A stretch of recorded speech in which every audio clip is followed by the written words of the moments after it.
अगर वो बैचलर्स के लिए जा रहा है तो स्टूडेंट SAT दे सकता है, जो स्टैंडर्डाइज टेस्ट होते हैं। How does changing the visa type after going to US affects the profile of the student? Like जैसे अगर स्टूडेंट के 60% के आसपास हैं तो उसमें ये रहता है कि स्टूडेंट्स के पास स्पोर्ट्स के सर्टिफिकेट्स रहते हैं तो वो कैसे बेनिफिट कर सकता है उनके एकेडमिक्स में। काफ़ी स्टूडेंट्स के क्वेश्चन ये रहते हैं स्कॉलरशिप को लेके।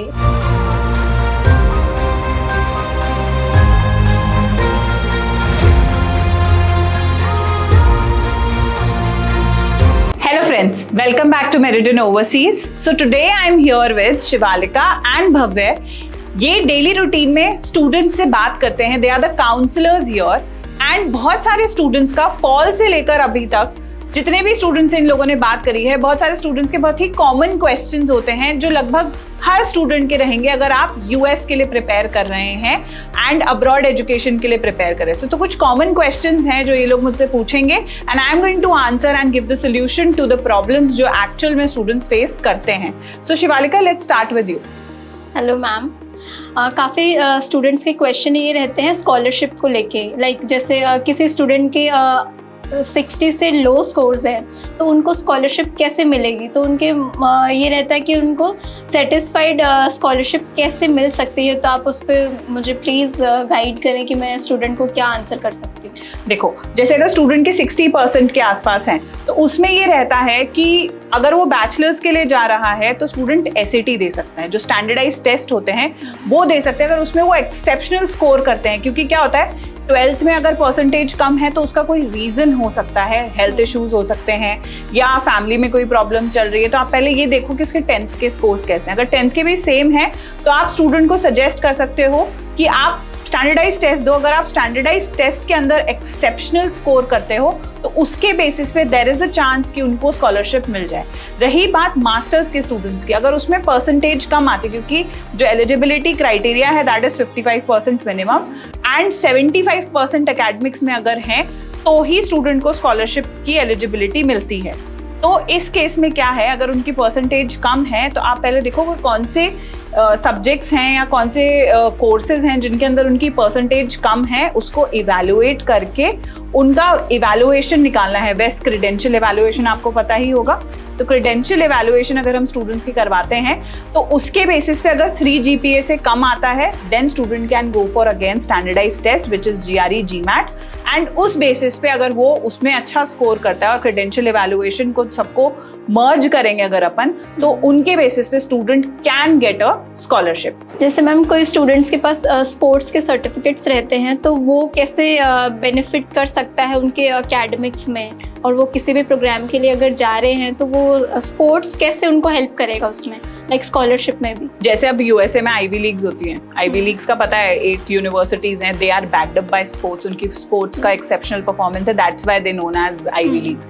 तो बहुत सारी यूनिवर्सिटी में स्पोर्ट्स का जो सेक्शन होता है दैट इज डिफरेंट।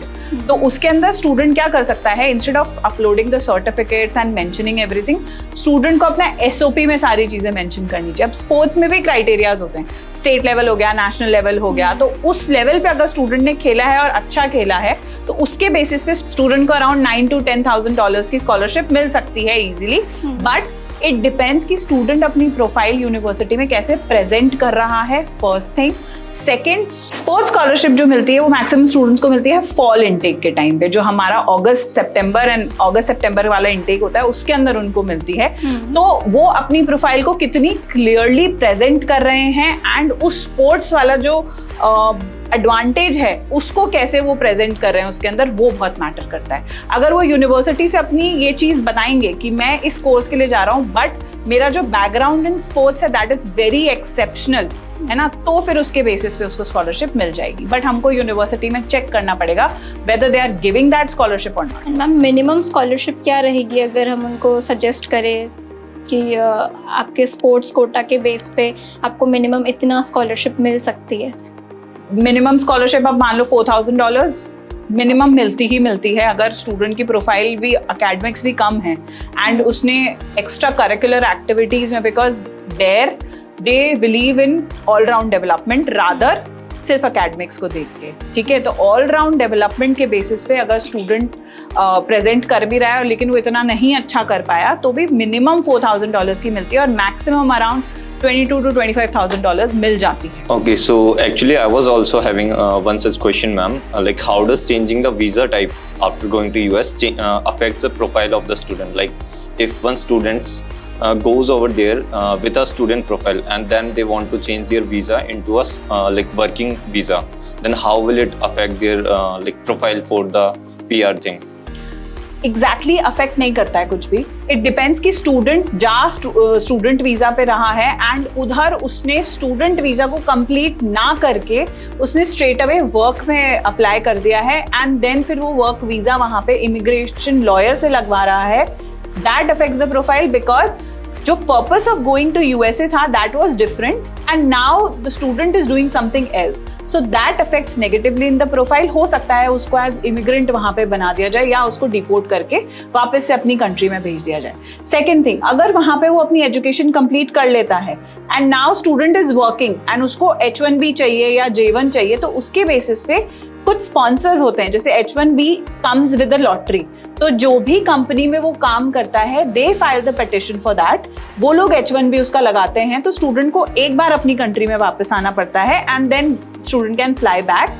नहीं तो ऐसा भी होता है कि स्टूडेंट्स वहीं पे रह के अपना H1B में कन्वर्ट करवा लेते हैं, इस चीज में उनकी कंपनी उनको हेल्प करती है। कमिंग टू J1 होता है स्टूडेंट एक्सचेंज प्रोग्राम, तो बहुत सारे स्टूडेंट्स ऐसे होते हैं जो शॉर्ट टर्म के लिए they want to stay there, तो अब उस बेसिस पे क्या होता है J1 के लिस्ट ऑफ स्पॉन्सर्स अवेलेबल होते हैं ऑनलाइन, तो वो जो स्पॉन्सर्स हैं वो उसका सारा प्रोफाइलिंग करते हैं। तो अगर बहुत ही लीगल तरीके से स्टूडेंट वहां अपनी वीजा स्टेटस चेंज करवा रहा है then there is no problem, but अगर वो एक वीजा स्टेटस को इनकम्प्लीट छोड़ के सेकंड में जा रहा है तो there should be some good reason for that. अगर उसने बीच में ही अपनी पढ़ाई छोड़ दी और वो काम करने लग गया, that will definitely affect the profile. And how will it affect someone who is going on a visitor visa and then he tries to convert himself into a student visa? सो उसमें ये रहता है कि वहाँ पे वो इमिग्रेंट होने के चांसेस होते हैं, उसको इलीगल कर दिया जाता है, क्योंकि आपने सुना ही होगा बहुत सारे स्टूडेंट्स वहाँ जाते हैं and they leave their education, या फिर बहुत सारे लोग उधर जाते हैं ऑन टूरिस्ट वीज़ा एंड वहाँ पे जॉब के लिए अप्लाई करते हैं and then they try for a different kind of visa जो उनको इतनी आसानी से मिलता नहीं है जब तक लॉयर बीच में नहीं होता है। तो उस केस में ये होता है कि उनको इमिग्रेंट बना दिया जाता है एंड जो पर्टिकुलर पर्सन होता है, इंडिविजुअल होता है, वो वहाँ पे ये प्रेजेंट करता है कि उसको अपनी कंट्री में थ्रेट है, तो अगर उसको अपनी कंट्री में थ्रेट है तो वो अपनी कंट्री भी वापस नहीं आ सकता है एंड वो वहाँ पे भी एक इमिग्रेंट की तरह रह रहा है। So that is the problem.